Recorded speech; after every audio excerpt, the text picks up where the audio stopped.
तो पहले क्राइस्ट आ गया, तो इसको मैं 1 2 3 करके लिखते हैं। ए बी के जगह में 1 2 लिखने से ज्यादा होगा।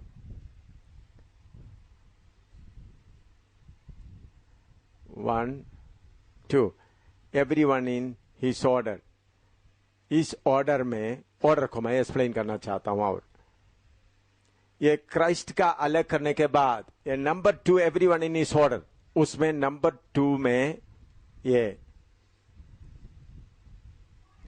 2 में ये कौन है? पहला कोरिन्थी 15 का 20 और 23।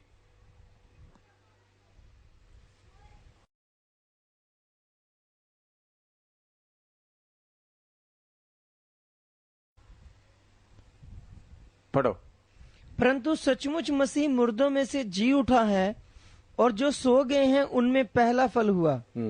परंतु हर एक अपनी अपनी बारी से, पहला फल मसीह, फिर मसीह के आने पर उसके लोग। मसीह के लोग, पीपल ऑफ क्राइस्ट।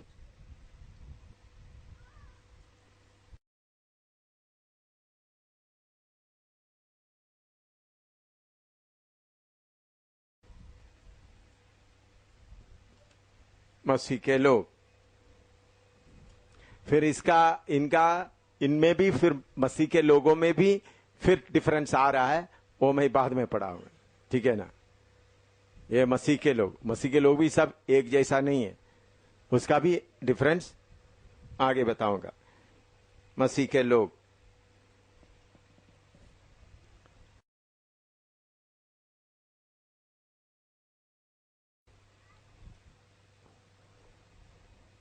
फिलिप्पी 3 का 11।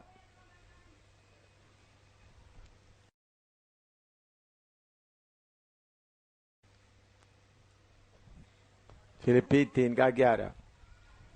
ताकि मैं किसी भी रीति से मरे हुओं में से जी उठने के पद तक पहुंचूं। हाँ, पौलुस बोलते हैं जी उठने के पद तक। तो ये भी फिलिप्पी 3 का 11 इसके साथ आने वाला है। फिलिप्पी 3 का 11 इसी ग्रुप में, पीपल ऑफ क्राइस्ट। और पहला तस्वीर 4 का 13 से 16।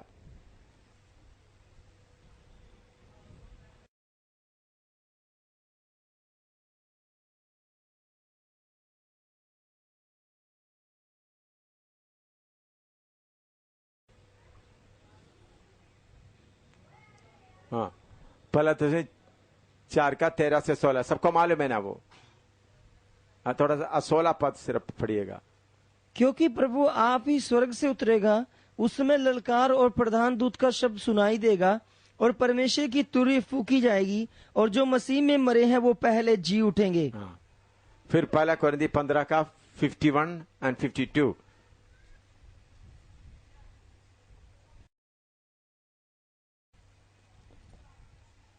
कावनान बाफेन पल पर में। देखो मैं तुमसे भेद की बात कहता हूँ कि हम सब तो नहीं सोएंगे, परंतु सब बदल जाएंगे। यह क्षण भर में, पलक मारते ही, पिछली तुरही के फूकते ही होगा। क्योंकि तुरही फूकी जाएगी और मुर्दे अविनाशी दशा में जी उठेंगे, और हम बदल जाएंगे।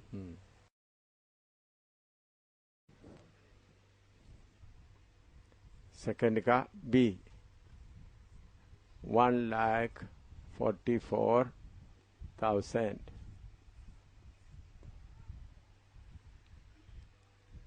इसराइलिट्स।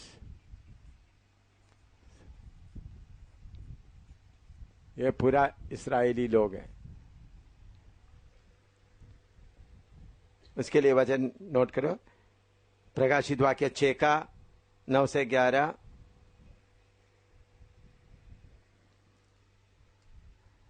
रेवलेशन पढ़िएगा 6 का 9 से 11। जब उसने 5वीं मोहर खोली तो मैंने वेदी के नीचे उनके प्राणों को देखा, जो परमेश्वर के वचन के कारण और उस गवाही के कारण जो उन्होंने दी थी, वध किए गए थे। उन्होंने बड़े शब्द से पुकार कर कहा, हे स्वामी, हे पवित्र और सत्य, तू कब तक न्याय ना करेगा और पृथ्वी के रहने वालों से हमारे लहू का पलटा कब तक ना लेगा। और उनमें से हर एक को श्वेत वस्त्र दिया गया और उनसे कहा गया कि और थोड़ी देर तक विश्राम करो, जब तक कि तुम्हारे संगी दासों और भाइयों जो तुम्हारी नाई वध होने वाले हैं उनकी भी गिनती पूरी ना हो ले। ये सब जी उठकर किधर पहुंच गया? बारी बारी में पहुंच गया। रेवलेशन 7 का 1 से 8 तक भी इसके साथ में।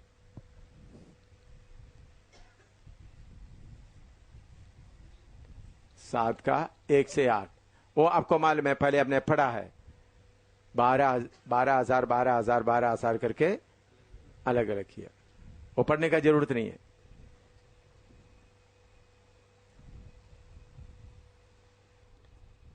फिर प्रकाशित वाक्य 14 का 1 से 5 वो थोड़ा पढ़ लीजिए।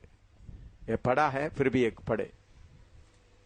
ये 1,44,000 होगा सपोर्टिंग वर्ड्स। पढ़ो। फिर मैंने दृष्टि की और देखो, वह मेमना सयोन पहाड़ पर खड़ा है और उसके साथ 1,44,000 जन हैं, जिनके माथे पर उसका और उसके पिता का नाम लिखा हुआ है। और स्वर्ग से मुझे एक ऐसा शब्द सुनाई दिया जो जल की बहुत धाराओं और बड़े गर्जन का सा शब्द था। जो शब्द मैंने सुना वह ऐसा था मानो वीणा बजाने वाले वीणा बजाते हों।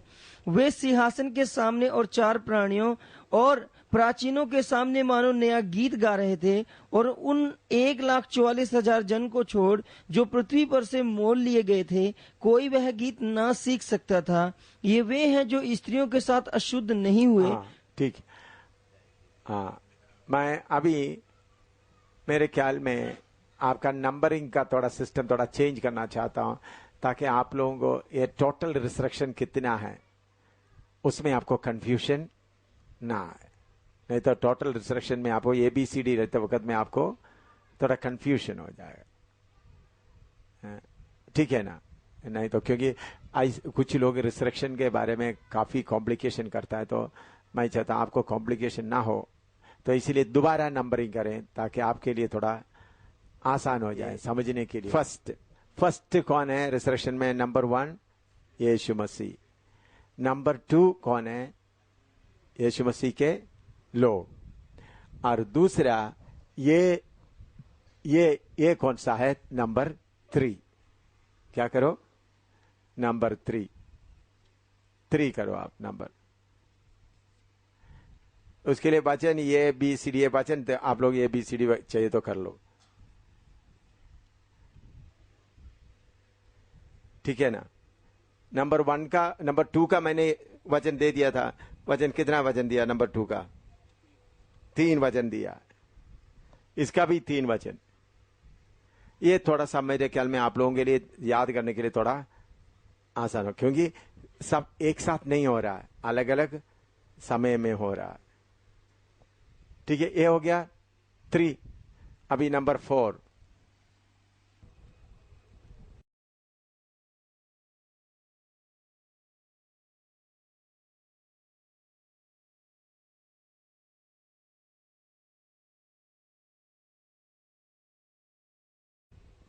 Great multitude.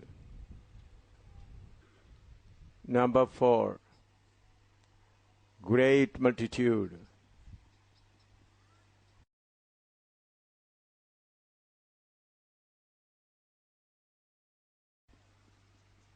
Revelation 7:9-17.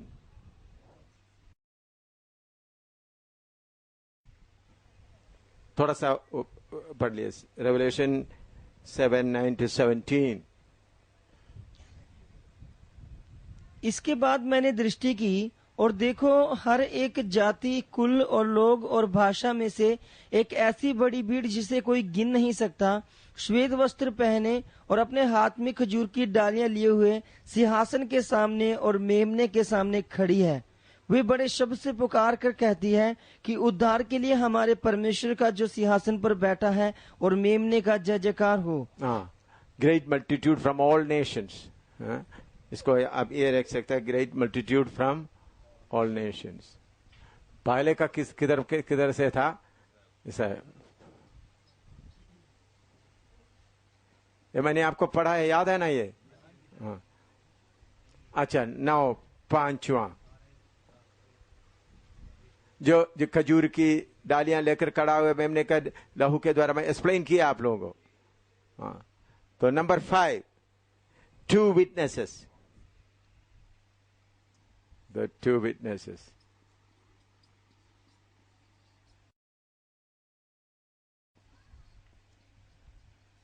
Moses and Elijah. Revelation 11:7-12 पढ़िएगा। Revelation 11:7-12।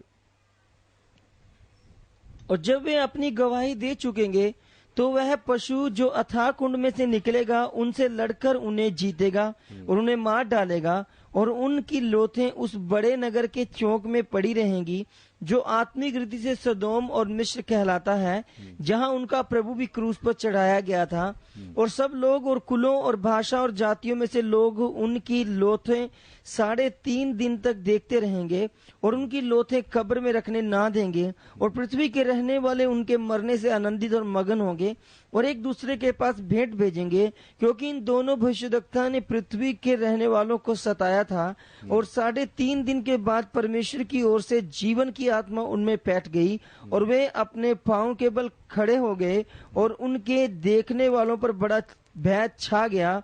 और उन्हें स्वर्ग से एक बड़ा शब्द सुनाई दिया कि यहाँ ऊपर आओ। यह सुन वो बादल पर सवार होकर अपने बैरियों के देखते देखते स्वर्ग पर चढ़ गए। अब 5 डिस्ट्रक्शन मालूम हो गया आपको, ठीक है ना?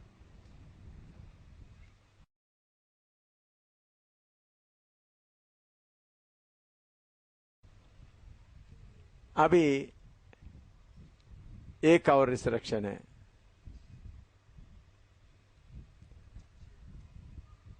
वो कौन सा आप बताओ? सारे आखिरी रिसरेक्शन, लास्ट रिसरेक्शन है। Last resurrection. उसका लिख दो। उसके लिए क्या आप लिखेंगे? उसके लिए हिंदी में पढ़ते हो दूसरा पुनरुत्थान बताया करके है। आप पढ़ते समय में उसमें क्या आता है? दूसरा पुनरुत्थान। लेकिन इसलिए आपको कंफ्यूजन नहीं होना है।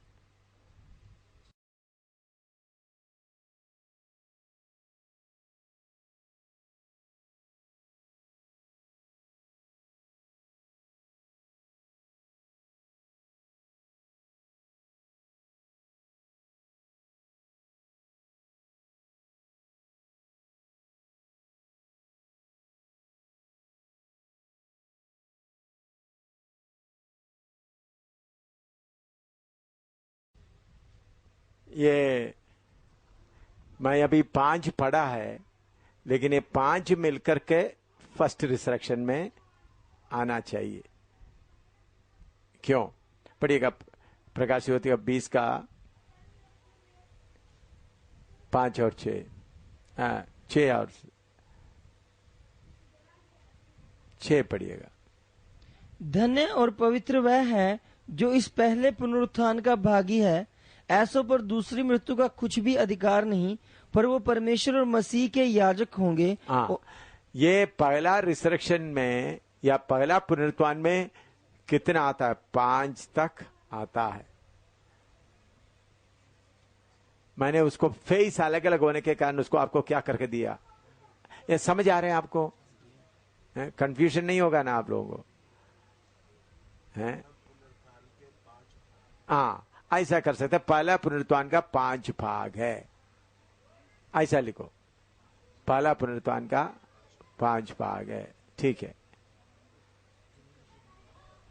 पहला पुनरुत्थान का 5 भाग है।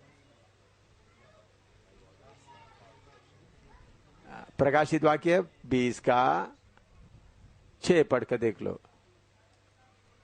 20 का 6।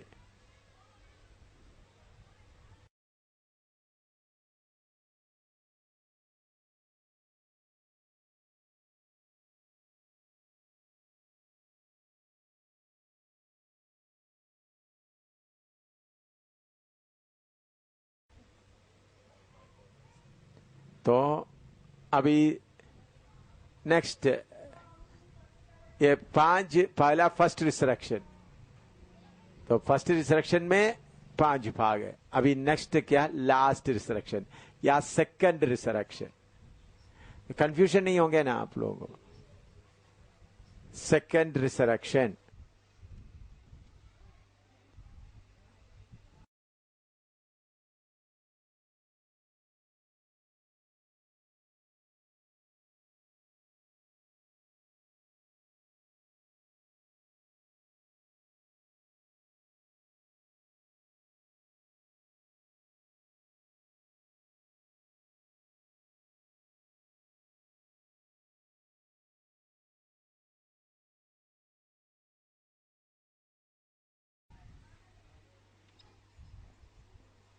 सेकंड रिसरेक्शन में भी कुछ लोग किधर आता है, नया पृथ्वी में आता है, क्योंकि 1000 साल का हुकूमत के बाद।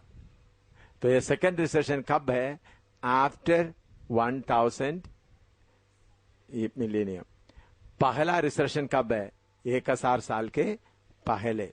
लिखो 5 रिसरेक्शन भी कब से है, कब 1000 साल के पहले। सेकंड रिसेशन कब है, 1000 साल के बाद। समझ में आ रहे हैं आप लोगों को? क्लियर क्लियर क्लियर हो रहा है ना?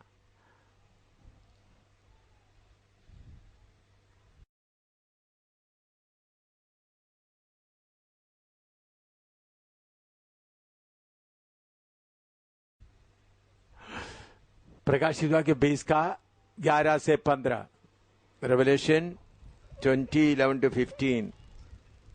फिर मैंने एक बड़ा सुबह सिंहासन और उसको जो उस पर बैठा हुआ था देखा, जिसके सामने से पृथ्वी और आकाश भाग गए और उनके लिए जगह न मिली। फिर मैंने छोटे बड़े सब मरे हुओं को सिंहासन के सामने खड़े हुए देखा और पुस्तकें खोली गई। फिर एक और पुस्तक खोली गई, अर्थात जीवन की पुस्तक, और जैसे उन पुस्तकों में लिखा हुआ था उनके कामों के अनुसार मरे हुओं का न्याय किया गया। और समुद्र ने उन मरे हुओं को जो उसमें थे दे दिया, और मृत्यु और अधोलोक ने उन मरे हुओं को जो उनमें थे दे दिया, और उनमें से हर एक के कामों के अनुसार उनका न्याय किया गया। और मृत्यु और अधोलोक ने भी आग की झील में डाले गए। यह आग की झील तो दूसरी मृत्यु है। जिस किसी का नाम जीवन की पुस्तक में लिखा हुआ ना मिला, वह आग की झील में डाला गया। अभी यूहन्ना 5 का 28-29।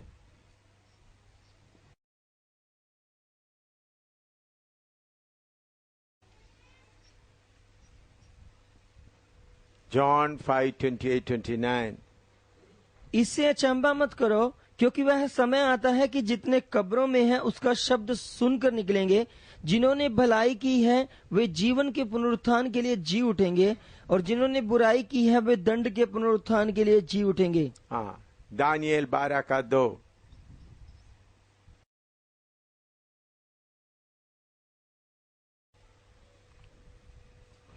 और जो भूमि के नीचे सोए रहेंगे उनमें से बहुत से लोग जाग उठेंगे, कितने तो सदा के जीवन के लिए, और कितने अपनी नामधराई और सदा तक अत्यंत घिनौने ठहरने के लिए।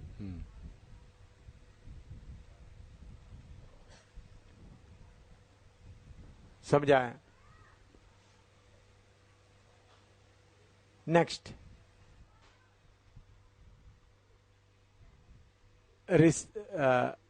Resurrected body. हाँ, रिसरेक्टेड बॉडी। हाँ, उद्धार पाने के बाद आपको कौन सा शरीर मिलता है? The body you get after resurrection.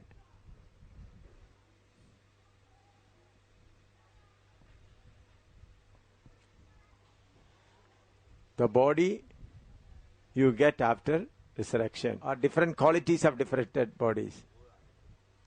Qualities of resurrected bodies. ठीक है? Qualities of resurrected bodies.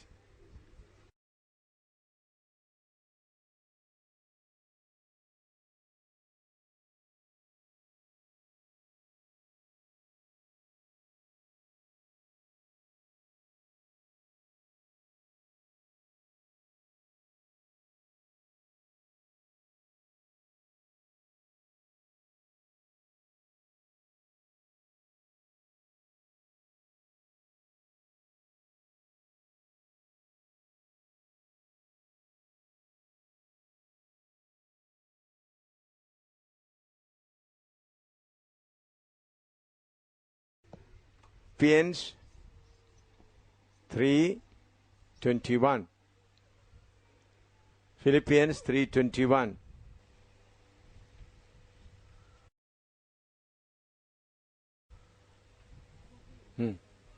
वह अपनी शक्ति के उस प्रभाव के अनुसार जिसके द्वारा वह सब वस्तुओं को अपने वश में कर सकता है, हमारी दीनहीन देह का रूप बदलकर अपनी महिमा में देह के अनुकूल बना देगा। Change our vile body into his likeness. Change our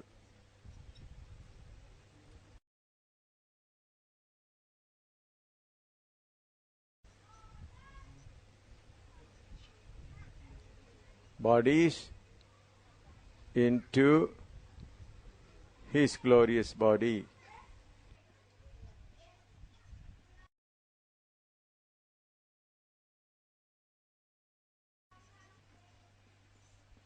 Yeah. Number 2. First John chapter 3 verse 2 and 3. Change our bodies, vile bodies. Number 2, First John 3, 2 and 3. हे प्रियो, अभी हम परमेश्वर की संतान हैं और अब तक यह प्रकट नहीं हुआ कि हम क्या कुछ होंगे। इतना जानते हैं कि जब वह प्रकट होगा तो हम भी उसके समान होंगे, क्योंकि उसको वैसा ही देखेंगे जैसा वह है। और जो कोई उस पर आशा रखता है वह अपने आप को We will be like him.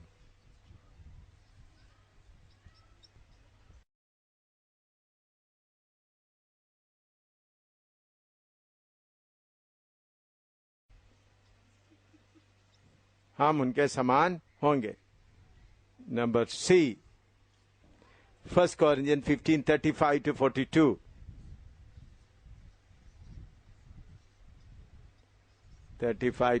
पढ़िएगा। Different glorious body.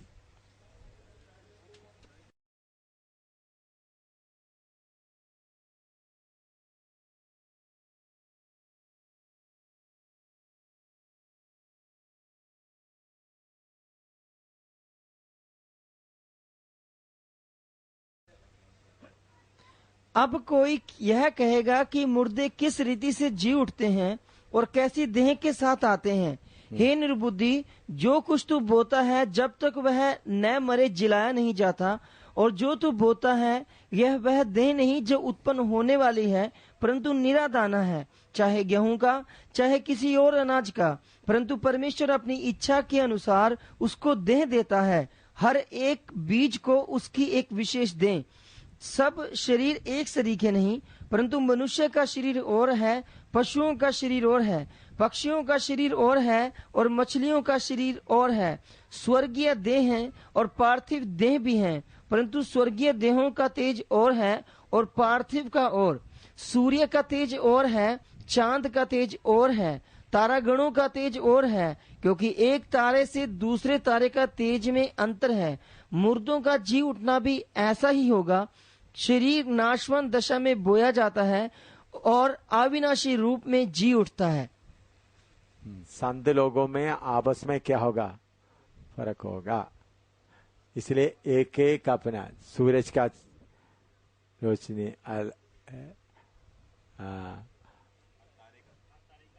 अलग अलग है। दानियल भी इसके बारे में बताया। दानियल 12:3 भी पढ़िएगा। दानियल 12:3 भी दिखेगा। तब सिखाने वालों की चमक आकाश मंडल सी होगी, और जो बहुतों को धर्मी बनाते हैं वो सर्वदा तारों की नाई प्रकाशमान रहेंगे। हाँ, दानियल 12:3 भी लिख दीजिएगा। दानियल 12:3 भी।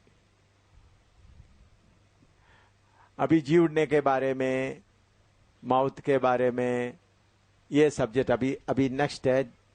यीशु मसीह की आमद का विषय लेना। तो अभी मौत का, जी उड़ने का, इसके बारे में कोई सवाल है तो अभी पूछो। समझ में आया नहीं आया पूरा? हाँ, इन लोग महिमा में फर्क होगा। जीवटा हुआ शरीर है, महिमा में फर्क होगा। दान मार्ग में का एक सांप और रास्ते में का एक नाग होगा, जो घोड़े की नली को डसता है, जिससे उसका सवार पछाड़ खाकर गिर पड़ता है।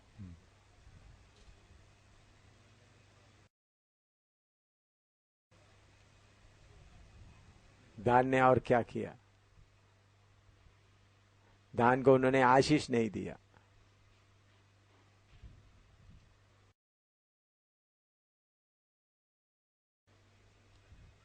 आप लोग थोड़ा सा काम करो ना, तो पूरा का इतना मैं तो करके लेके आया। तो दान क्या किया? वेदी बनाया। यह है दान का बड़ा पाप। ढूंढ के देखो वही है या नहीं है। पढ़ो, किधर है? हाँ, 22 का। हाँ,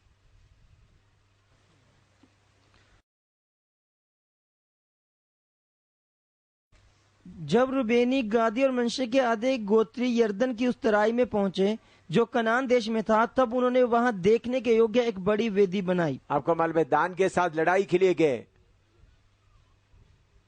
मालूम है? किधर लिखा है? हैं? हाँ, ऐसे 22 का 12 पढ़ो। जब इस्राएलियों ने यह सुना, तब इस्राएलियों की सारी मंडली उनसे लड़ने के लिए चढ़ाई करने को शिलो में इकट्ठी हुई। उसका आगे से पढ़ो, शुरू से पढ़ो।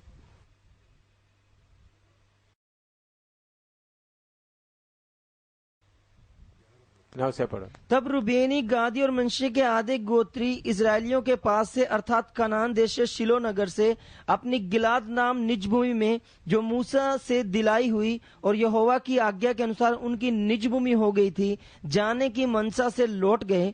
और जब रुबेनी, गादी और मनशे के आधे गोत्री यर्दन के उस तराई में पहुंचे जो कनान देश में है, तब उन्होंने वहां देखने के योग्य एक वेदी बनाई। और इसका समाचार इस्राएलियों के सुनने में आया कि रुबेनियों, गादियों, मनशेशियों के आधे गोत्र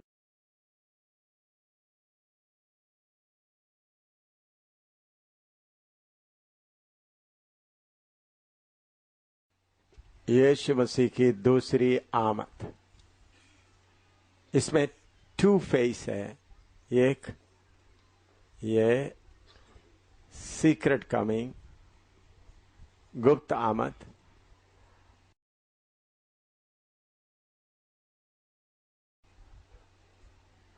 दूसरा है पब्लिक कमिंग। पब्लिक कमिंग के बारे में मैं आपको विवरण से प्रकाशित वाक्य 19 अध्याय, इसके अध्याय से सिखाया है। प्रभु यीशु मसीह की पब्लिक कमिंग या सबके सामने प्रभु यीशु मसीह कैसा सफेद घोड़े पर विरोधी मसीह को न्याय करने के लिए आता है। उस वक्त यीशु का संत लोग, उद्धार पाए हुए संत लोग, दुल्हन यीशु के साथ स्वर्ग से उतर आएंगे। दूसरा है गुप्त आमद। यीशु मसीह स्वर्ग में जाते समय में भी, स्वर्ग में जाने का असेंशन, अंग्रेजी में असेंशन बोलता है, स्वर्गारोहण, वो भी 2 फेस है। एक गुप्त में, एक सबके सामने। गुप्त में कब गया? जब यीशु मसीह कब्र से निकला, अपने संतों के साथ ऊपर चले गया। मेरी उनको छूने के लिए गया तो प्रभु यीशु मसीह उनको छूने नहीं दिया। उस वक्त अगर मेरी को आत्मिक आंख हुआ होती तो कितने संत लोग यीशु मसीह के साथ स्वर्ग में जाने के लिए तैयार होते खड़ा देख सकता था। तो यीशु जल्दी गुप्त में स्वर्ग में गए और उस संतों को जो परदोष में थे उनको निकालकर स्वर्गीय परदोष में रखकर फिर प्रभु कुछ घंटों के बाद वापस धरती में आ गया। फिर प्रभु यीशु मसीह 40 दिन इस दुनिया में रहा, सब लोगों को दिखाते। 11 चेलों लोग देखते देखते स्वर्ग में गया। तो यीशु मसीह की स्वर्गारोहण या यीशु मसीह स्वर्ग में जाने का, उसमें भी दो है, एक गुप्त में गया, दूसरा एक सबके सामने। इसी मुताबिक प्रभु यीशु मसीह की आमद भी एक गुप्त में है, एक सबके सामने। सबके सामने का बाद मैंने टाइम आपको पूरा बताया।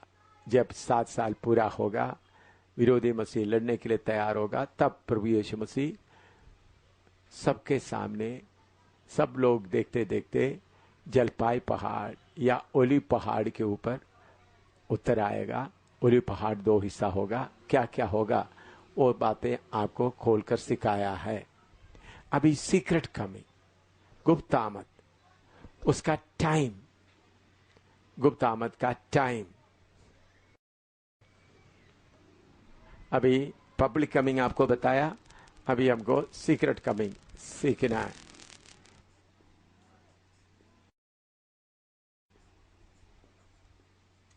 सीक्रेट कमिंग,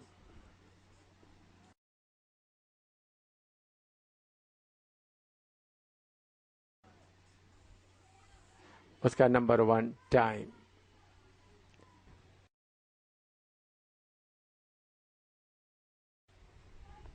टाइम मत्ती 24 का 36, मैथ्यू 24:36,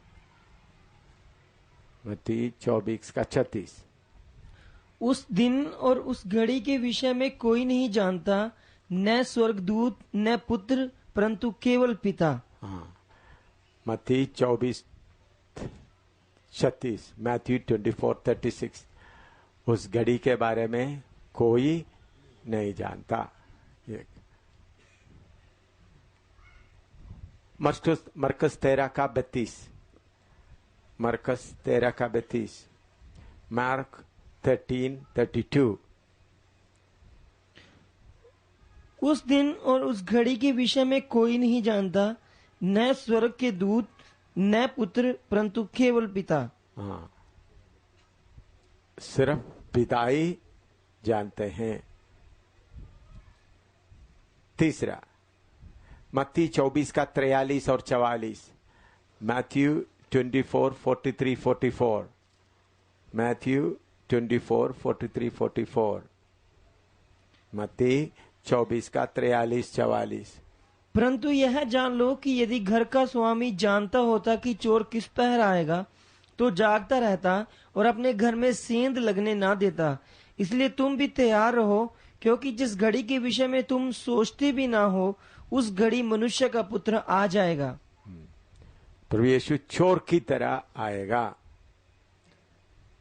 नेक्स्ट, लूक 12 का 39 और 40, लूका 12 का 39 और 40, लूक 12:39-40।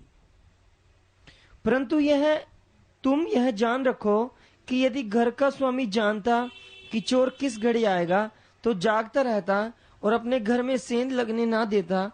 तुम भी तैयार रहो, क्योंकि जिस घड़ी तुम सोचते भी नहीं, उस घड़ी मनुष्य का पुत्र आ जाएगा।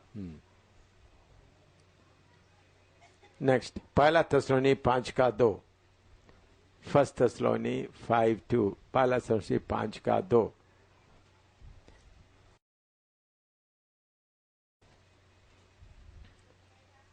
क्योंकि तुम आप ठीक जानते हो कि जैसा रात को चोर आता है, वैसे ही प्रभु का दिन आने वाला है। हाँ, रात को चोर आता है, जिस घड़ी में मालूम नहीं, प्रभु आता है।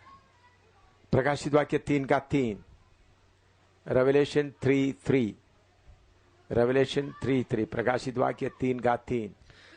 सो चेत कर कि तूने किस रीति से शिक्षा प्राप्त की और सुनी थी, उसमें बना रह और मन फिरा।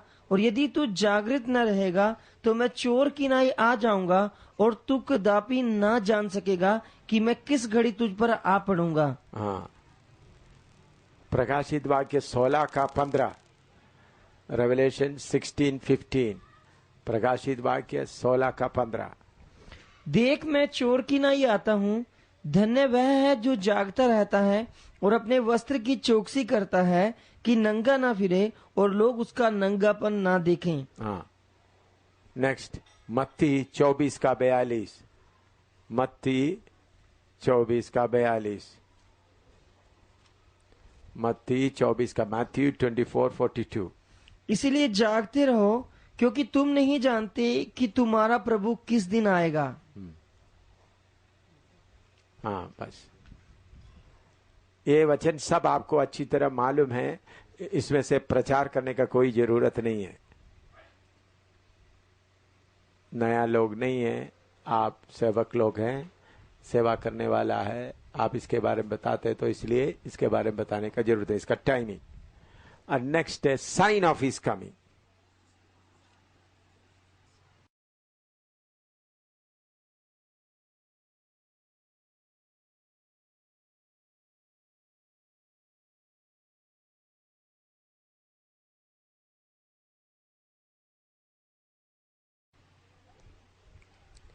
साइन यीशु मसीह के आने का निशान। मत्ती 24 का 32 से लेकर 33 तक। मत्ती 24 का 32 से लेकर 33 तक। अंजीर के पेड़ से यह दृष्टांत सीखो, जब उसकी डाली कोमल हो जाती है और पत्ते निकलने लगते हैं, तो तुम जान लेते हो कि ग्रीष्म काल निकट है। इसी रीति से जब तुम इन सब बातों को देखो, तो जान लो कि वह निकट है, वरन द्वार ही पर है। हाँ, उधर प्रभु यीशु मसीह अंजीर के दरख्त के इस बारे में बताया। वो अंजीर का दरख्त जो सूख गया था, वो पत्ते आएंगे, डालियां आएंगे, तो वो इसराइल के बारे में बताते हैं। तो अभी इसराइल पहले यीशु मसीह के समय में सूखा हुआ हालत में था, अभी पूरा एक बहुत बड़ा राष्ट्र बन के खड़ा हुआ है। तो इसे मालूम होता है यीशु मसीह दरवाजे पर है।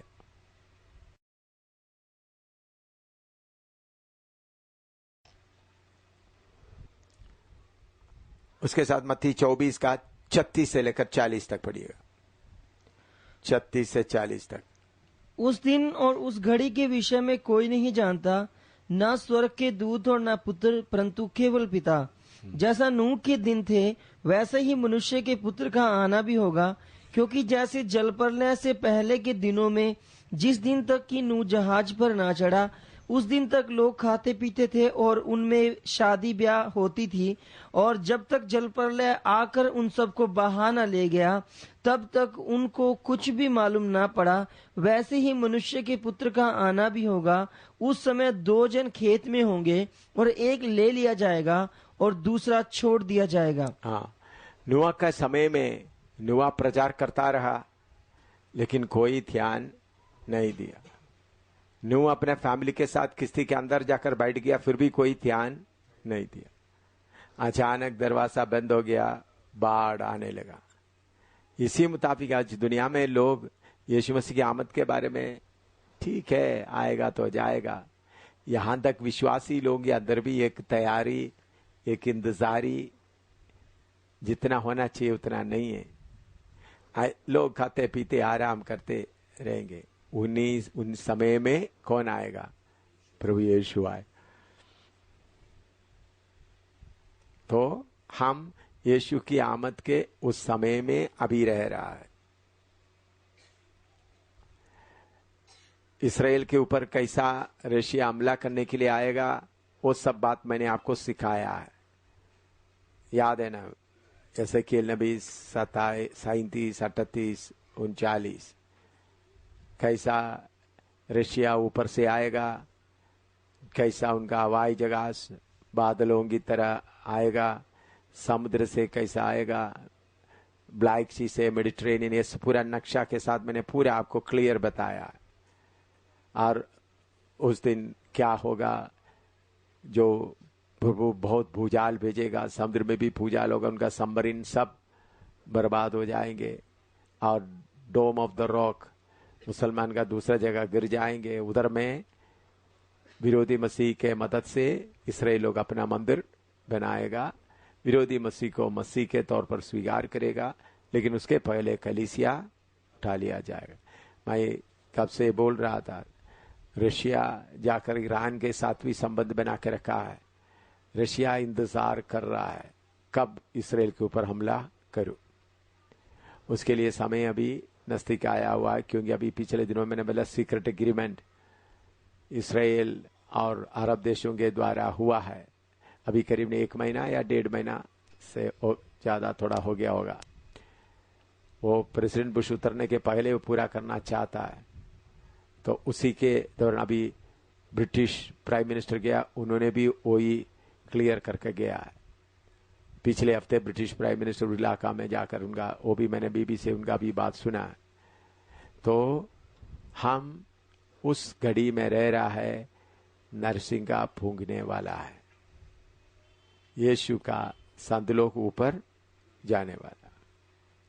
इसके ऊपर क्योंकि पहले मैंने ये बातें आपको सिखाया है, इसलिए दोबारा सिखाने की कोशिश नहीं कर रहा हूं। रशिया इस्राएल का लड़ाई सब सिखाया अभी इन्हीं दिनों में। तो कोई सवाल है तो पूछिएगा, नहीं तो हम आगे बढ़ेंगे।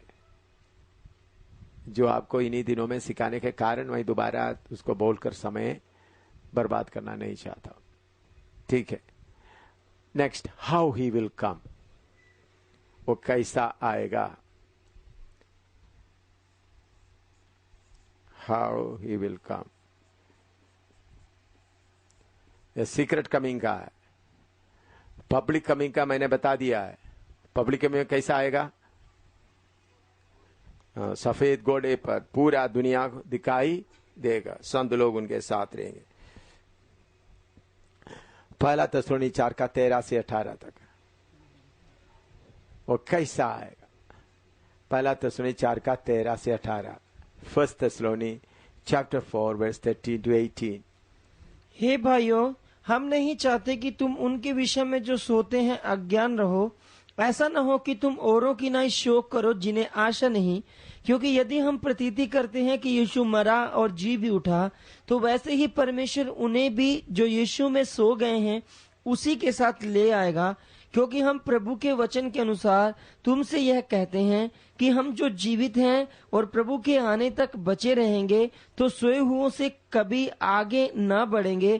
क्योंकि प्रभु आप ही स्वर्ग से उतरेगा।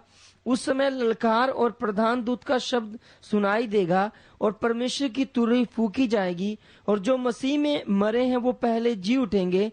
तब हम जो जीवित और बचे रहेंगे उनके साथ बादलों पर उठा लिए जाएंगे कि हवा में प्रभु से मिलें। इस रीति से हम सदा प्रभु के साथ रहेंगे। सो इन सब बातों से एक दूसरे को शांति दिया करो। प्रभु कैसा आएगा, इसके साथ 1 कोरिन्थी 15 का 51-52 भी पढ़िएगा। फिर मैं ये 13 से 18 फिर एक्सप्लेन करेंगे। 1 कोरिन्थी 15 का 51-52। 1 कोरिन्थियंस 15, 51, 52। देखो, मैं तुमसे भेद की बात कहता हूँ कि हम सब तो नहीं सोएंगे, परंतु सब बदल जाएंगे। और यह क्षण भर में पलक मारते ही पिछली तुरी के फूकते ही होगा। क्योंकि तुरी फूकी जाएगी और मुर्दे अविनाशी दशा में उठाए जाएंगे और हम बदल जाएंगे। मुर्दे अविनाशी दशा में उठाए जाएंगे, हम बदल जाएंगे। अभी वो 1 थिस्सलुनी 4 का मैं थोड़ा एक्सप्लेन करना चाहता हूं। 1 थिस्सलुनी 4 का 16 पढ़िएगा। क्योंकि प्रभु आप ही स्वर्ग से उतरेगा। उस समय ललकार होगा। ललकार वो क्या है? ललकार अंग्रेजी में शाउट,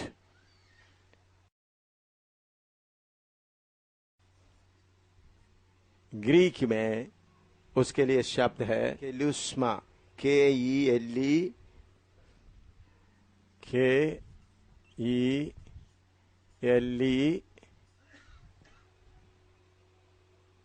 USMA,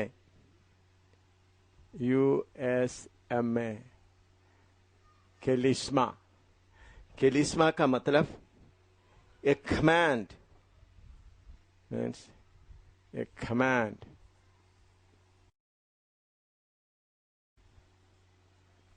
और ऑर्डर।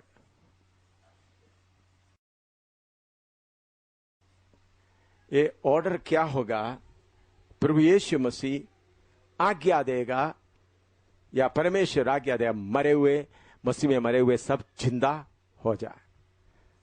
जैसा लासर को प्रभु ने बाहर आ जा, उसी मुताबिक वो प्रभु का ललकार क्या है, मसीह में मरे हुए सब क्या हो जाए, जिंदा हो जाए।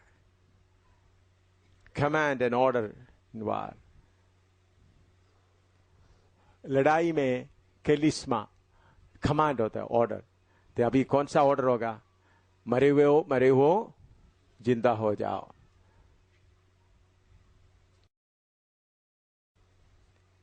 First.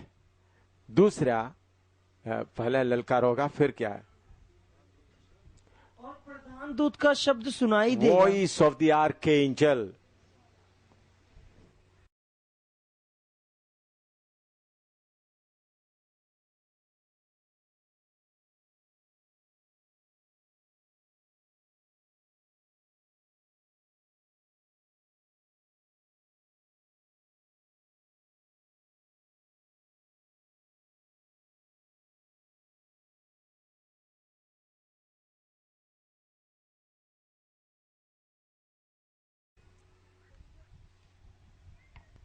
Voice of the archangel.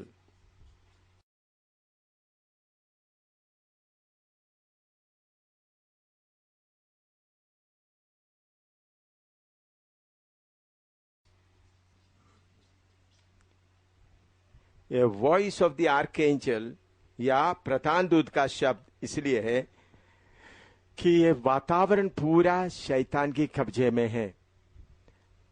आप प्रकाशित वाक्य में पढ़ा है, पहला 3.5 साल के बाद स्वर्ग में लड़ाई हो रहा, तो दूसरा स्वर्ग तक कब्जा किसके अंडर में है?